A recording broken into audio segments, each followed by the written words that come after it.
Alright, ladies and gentlemen, today's the day. We are in my friend's heated garage. Bunch of tools and stuff here.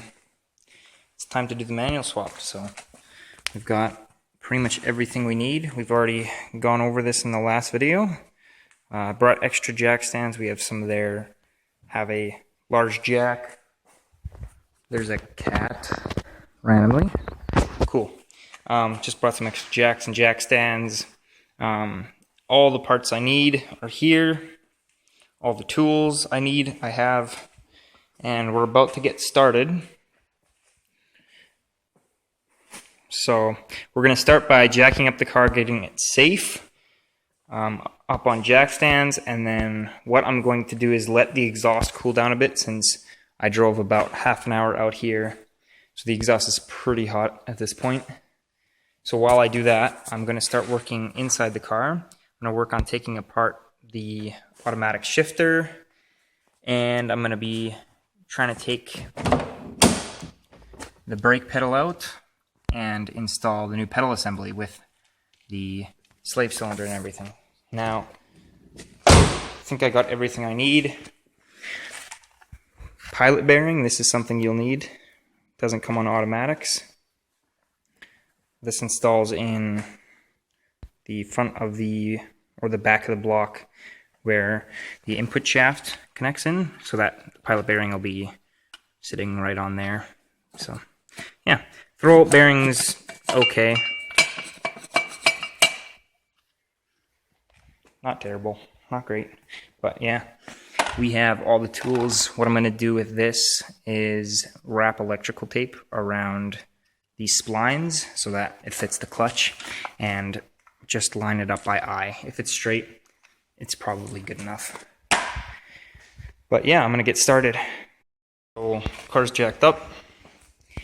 It's on the jack stand safely. What you can do is you can put your jack under these points here, jack it up safely, and then just put the jack stand right directly behind it. And for this side, you jack it up here. Put the jack stand anywhere along this piece. It's all supported with the frame, so that's safe. Same on the other side. And so now the e36 is not going to move, and I'll prove that. Push on it a couple times, any direction, grab the arches, move it around. If you can push it around with all your strength and it doesn't want to move, then it's safe and it's probably not going to fall on your face. For added safety, I just put this jack underneath part of the frame under here, under the engine, just in case one of these breaks or the floor cracks or something. But yeah, I don't expect that to happen, but we can get started. This is a handy thing to have. Big long piece of foam or a sled like I used in the last videos, or a piece of cardboard protects your back. Doesn't hurt as much. But what we're going to do now is take a 17mm socket, and we're going to take the front two wheels off. This way we can get under here and get more access to everything. Makes it easier to get the exhaust off on that side. It also helps when putting on this side. It helps with getting on this and the hard line, because the hard line goes up to the footwell, which makes sense because it's left-hand drive. But we are going to use some air tools and buzz these tires off real quick. Guys, made a little bit of project now. The manual transmission has, the automatic transmission has 4 mounting points. One there, and then the 2 in the back, which you've seen in the previous videos on the manual. Once you remove that, you unbolt the exhaust, which I did. I thought I stripped a few or broke a few heads, but as you can see, this bolt style actually threads into the first bit of the exhaust, and then you put this on. So I didn't break anything, luckily. They're 14mm nuts, and yeah, so it's open at the headers now, and we still have some sensors we got to take off. Those you actually have to use wrenches for, but I thought for the sake of this video, I'm going to open up the garage a bit And I'm just going to start it and see what it sounds like. Open headers, just for fun. The only other point on the exhaust which is hanging is a hanger right here. And so once I unbolt that, the whole thing will drop. Okay. Let's see what she sounds like.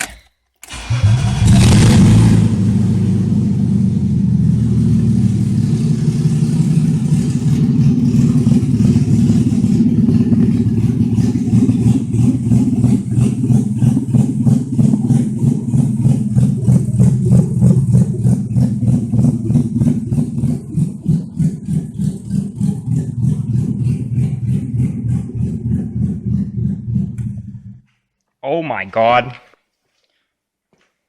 Sounds kind of like a cammed V8. Damn. That is loud as hell. I actually kind of want to rev it, but that's like ear-piercingly loud.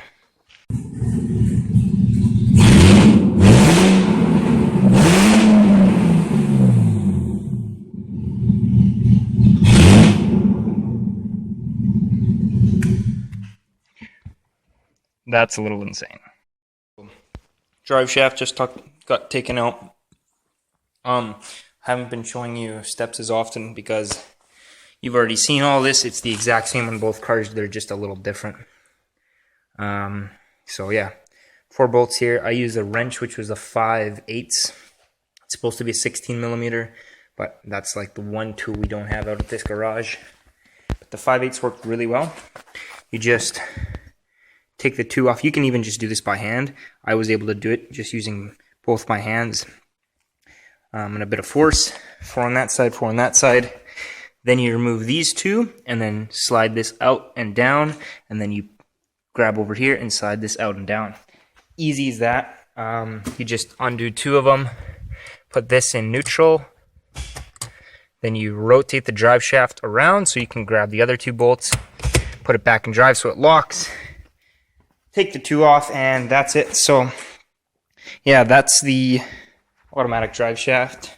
This is the manual drive shaft. As you can see, this one's a bit longer. You can see that from compressor turned on. Yeah, as I was saying, what was I saying? Anyways, it doesn't matter. Basically, the exhaust here, some heat shielding you need to take off, which is basically just 4 or 6 10 millimeter bolts where I've pointed. You take those off. They're very, very easy to get off. Heat shield comes off, and then you can take these rubber things off which hold the exhaust. I've already shown you all this, but basically I didn't have to snip any sensors or remove them with wrenches there because they're just plugs. This goes into a plug. It's an O2 sensor, and this is the same thing. It's another O2 sensor before the cats, and this one is just a screw-on version. There's a couple of these under the engine, but you basically just rotate this like that, pull it off. Super easy. At least for me anyways. Your mounting for your exhaust will be different. Mine's a custom muffler, so I had one of these, but basically there's rubber honeycomb things that sit here, and then the bolt goes through the center of it, and you take this bolt off and then just pull it. I've only got one. You'll probably have 2, so you have to pull it this way and then pull it this way. It helps if you have a jack and a piece of wood there to support it. Undo the bolts, and then you can lower the whole thing down and slide it out. So yeah, that's the full E36 exhaust system. I've got no resonators. Here's some of the welds that the custom shop did. They welded the hell out of this to make sure it was going to be strong. But yeah, kind of not liking this muffler anymore. It's too quiet for me. I might take it back to the shop, get them to just hack it off here and then do a new system, or maybe bring these together and then single entry, dual exit style. But I don't know. I'm going to keep working now. Since I've been doing so much progress, what I'm going to do next is I want to take the differential out because I'm having it welded, but that is probably going to be a project for tomorrow afternoon. When I come back out here, what I'm going to do now is, this is a little update of where I'm at now. I have the other brake assembly for the automatic and just some other bits from the interior out. I went ahead and took apart this, which is the shifter. Couple bolts on that, this and this. I'll come off super easy. So I have this all taken apart now, and you can see there's already a pre-cut hole for where the shifter is going to go. You just have to rip a little bit of the dash apart, and yeah, that's just Phillips and flathead, or not Phillips, Phillips and the square, whatever it is. But I have the pedal assembly bolted in. I'm working on getting all these connectors and sensors and stuff hooked up, because that's really confusing, and I'm looking at some diagrams. All this wiring is nothing. So I'm working on that. I got this thing, which is actually attached to, I'm just going to climb on my car now, my engine. Down in there, there's basically a bolt that goes through. These are the two starter bolts that go through the transmission and into the starter, and then there's nuts on the back of them. Like, you've basically got this going through to your starter, and then you've got a nut on the end here. And basically, you're going to break this loose, and then the nut's going to start spinning with it, which means you can't take that off, which means you can't take off the transmission. So, this is what you got to do for the very, very top one. I'll show you, for example, on transmission here. They're all off except for one here, which I stripped the head of, and I can't really get it off now, so I'm going to pray that it snaps off when I drop the transmission, and I won't have to worry about that. Yeah, all the bolts are taken off. These are the two starter bolts. Basically goes through here, and there's a nut at the end. And yeah, this is all the way at the top of the motor. So the one that is like, this one you can get to easy, because you'll be looking at it from here. Top of the floor of the car will be there. You basically put this long socket over to this, and then you can sneak a wrench around the side here and onto the back. You put the wrench on there and then twist this off. Easy. This one is really difficult because you can't get your hand up over here, and you can't get your hand up over here, and you have your starter here, so you can't go up over this way and get your wrench down here. So you have to access it like this with a 17mm socket or a 5/8 socket, a little swivel thing that you've seen in part 2, I want to say, or part 3. You want a 1/2-inch drive, one of those. You put the 17 on the swivel socket on a long ass extension, and then you basically just shove it down through one of these the slot back here. There's one cutout on like these, and you push it down there, basically rotate it so that it gets on, and then now we're gonna loosen it up while this is on, because this can't rotate. It's at a 90-degree angle. So this will be good. The bolt will come off, and you'll just take the... I'm super tired because I've been working on this for like 6 hours now today. It's getting a little annoying. I just have to... Oh, okay, I'll show you this now. Because the master cylinder, the slave cylinder is going to be a pain in the butt. I know that because I knew how hard it was to take out to get, the hard line in. That's going to be a huge pain in the ass. But BMW has a pre-cut hole for both lines for the master cylinder. So right here is where the tube's going to connect. I already fished it through. It's somewhere in here. Basically, it's easier to put your hand this way and then underneath here to grab the line. I think it's gone now, but basically you just push that hose up through here, and then first you want to connect everything in there, get the hard line attached, then run your fabric line up to here. You're going to cut this or tin snip it off so that fluid can run through. You're going to want to put the thing on there, let it run through, then you bleed it by opening or loosening the screw on the slave cylinder. which is here. This is the bleed screw. You loosen that and you press in the clutch until all the fluid runs through it, and then it's activating your clutch. But you don't do that until your manual transmission is on and you have your slave cylinder pushing the fork in. So I'm going to keep working. Sorry I haven't kept you as updated as before, but this is more just ripping stuff apart and getting the automatic off right now.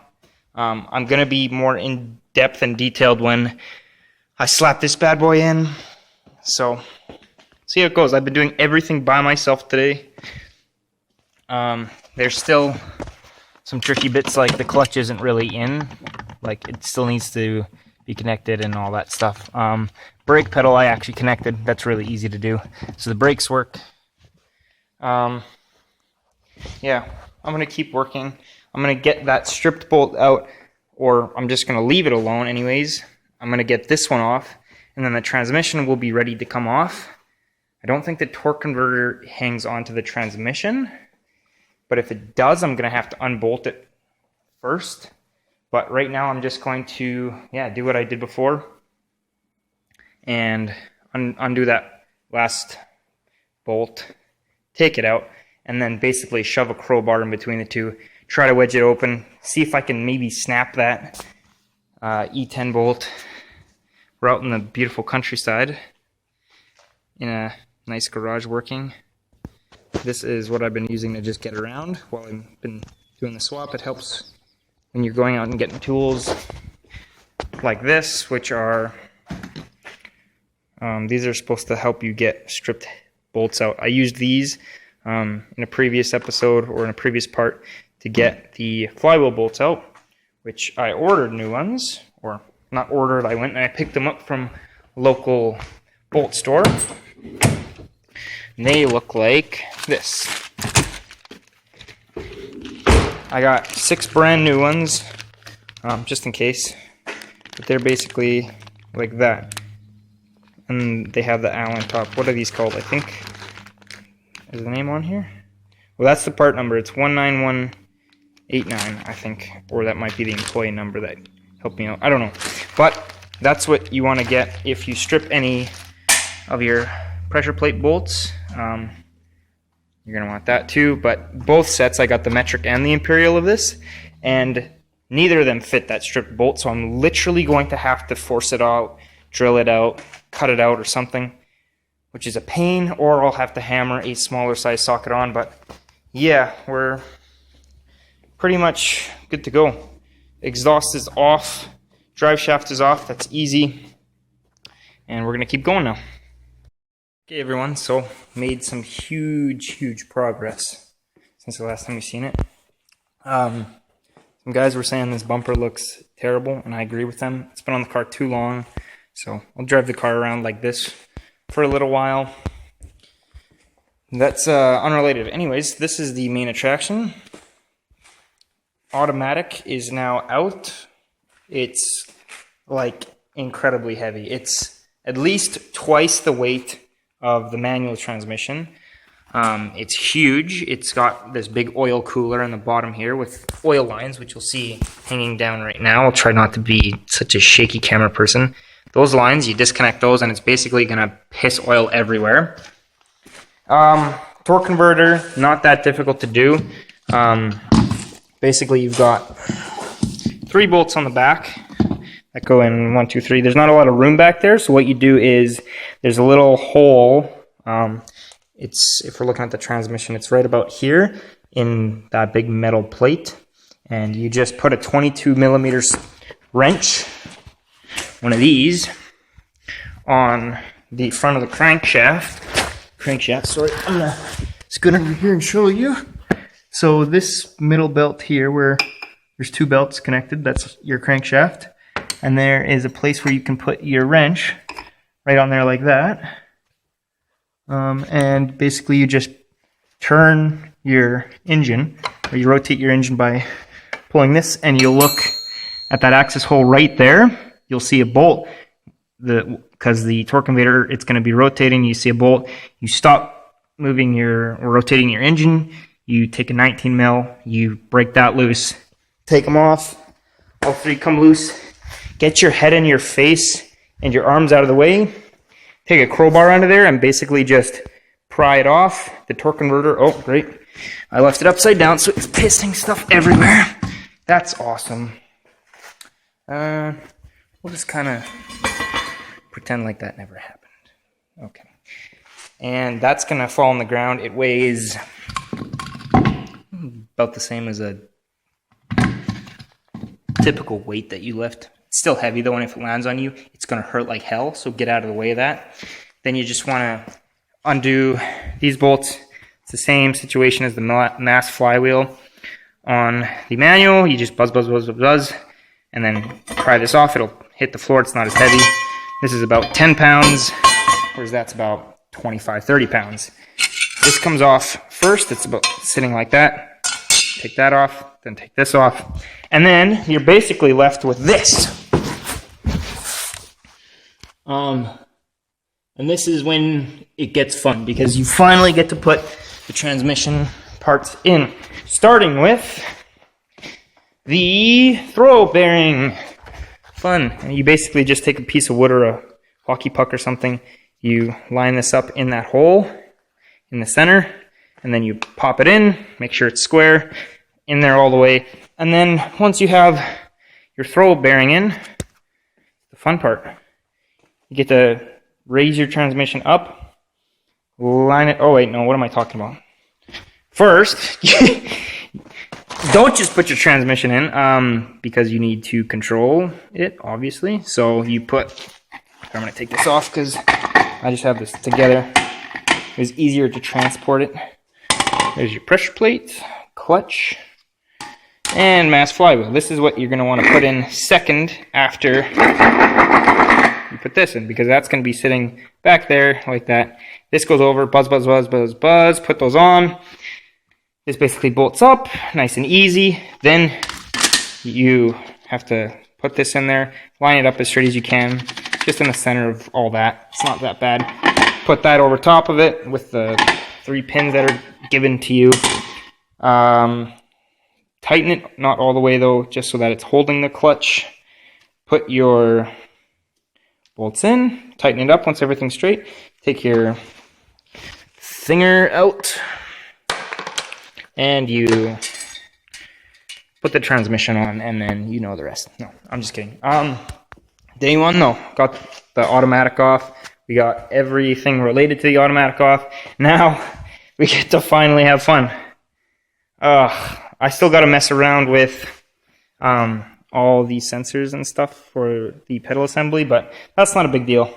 I'll figure that out. I can't exactly remember how it comes out, but I'll figure it out. And then, yeah, this weighs so much that I'm probably going to need to grab a second person to help me take it out, throw it in my truck, and then, I don't know, I'll keep it around just in case. You never know. These old transmissions, they might not last long if you do something stupid. I might keep that and then trade it for a manual if the situation arises and this one doesn't last long. But anyways, it doesn't matter. I'm going to get started with this. Keep working on this tonight. I don't think I'm going to do any more videos until tomorrow. Because I don't know if I'm putting this on yet tonight. I might just do this stuff and then call it a day. Put pilot bearing in and then line this all up, put that in, call it a night, come back out early tomorrow morning, maybe with a friend. He can help me put the manual in, line it up, slide it on, bolt it up, slave cylinder, put all the lines through, bleed it, mess with the pedals, and that's it. Yeah, awesome. So I hope you enjoyed part 4 of the manual transmission swap. It's been exciting, and yeah. Oh, also one more tip before I go. What you can actually do is on this part of the car and the frame, you jack that up a little bit more, and then you just slide your jacks up more, and then you can have a lot more space under to work. It's so much nicer. But all right, I'm done rambling. Thanks for watching part 4. Part 5 will be up most likely tomorrow or the next day, because if I do get it done tomorrow, which I guarantee you I probably will be, I'll be having too much fun. And that was a gay zoom. All right. Thanks for watching.